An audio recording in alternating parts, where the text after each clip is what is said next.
আসসালামু আলাইকুম রহমতুল্লাহি ওয়া বারাকাতুহু। আপনি আপনার ওয়াইফ চলে গেছে বাবার বাড়িতে বা অন্য কোনো জায়গায় চলে গেছে, সে আপনাকে নক করে না বা আপনি তাকে নক করলে সে জবাব দেয় না, তাহলে আপনি সেই পরিস্থিতিতে আপনি কীভাবে কী করবেন? এমন তদবির আছে, এই তদবির করলে আপনার ওয়াইফ দৌড়তে দৌড়তে আপনার বাড়িতে আসতে বাধ্য হবে ইনশাআল্লাহ। এর মধ্যে কিছু আমল আছে, এই আমলগুলো করতে হবে। আমলগুলো হচ্ছে সবচেয়ে বড় বিষয়। আপনি যদি আমলগুলো সুন্দরভাবে করেন তাহলে আপনি ইনশাআল্লাহ অবশ্যই এই বিষয়টাকে উপলব্ধি করতে পারেন। আর যদি আমল না করেন তাহলে আপনার সেটা করে কোনো ফায়দা নাই, সেটা করে কোনো লাভ নাই। এজন্য প্রথমে আপনাকে যে কাজটা করতে হবে তা হচ্ছে আপনি অবশ্যই আপনি ওযু করবেন। ওযু করার পরে সূরা কুরাইশ বিসমিল্লাহির রহমানির রহিম লিইলাফি কুরাইশিন ইলাফিহিম রিহলাতাশ শিতাই ওয়াস সাইফ ফালিয়াবুদু রাব্বা হাযাল বাইত আল্লাযী আত'আমাহুম মিন জু'ই ওয়া আমানাহুম মিন খাউফ। এই সূরা কুরাইশটা আপনাকে পড়তে হবে ৯৯ বার।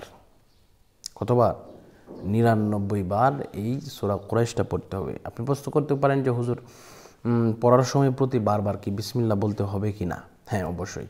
আপনি বিসমিল্লাহির রহমানির রহিম প্রতিবার আপনি বলবেন। বলার পরে এই সূরা কুরাইশটা আপনি পড়বেন। এই সূরা কুরাইশটা পড়ার পরে আপনাকে তদবির করতে হবে। এই তদবিরটা ইনশাল্লাহ আমি করে দেব। তদবির তো আপনি করবেন না, আপনাকে এই আমলটা করতে হবে। তদবির করার জন্য ইনশাল্লাহ আমার সাথে যোগাযোগ করেন এই নাম্বারে 01643063744। এই নাম্বারে ইমো এবং হোয়াটসঅ্যাপ দুটোটাই আছে ইনশাল্লাহ। তো আল্লাহ পাক রব্বুল আলামিন আমাদের সকলকে কবুল করুন, মঞ্জুর করুন। আরেকটি কথা, যদি আপনি আপনার এমন হয়েছে যে আপনি আপনার ওয়াইফ তাকে বলতেছেন সে আসবে, বাবার বাড়ি থেকে তাকে আটকিয়ে রাখতেছে, এরকম হয় না? কিছু বড় বোন অথবা মার কারণে বউ ওয়াইফ নষ্ট হয়ে যায়। এজন্য এই মা এবং বোন তার আত্মীয় স্বজনকে ক্যাপচার করার জন্য, তাদেরকেও শাস্তা করার জন্য তদবির রয়েছে ইনশাল্লাহ। এজন্য আপনারা যদি তদবির করাতে চান ইনশাল্লাহ আমার সাথে যোগাযোগ করবেন।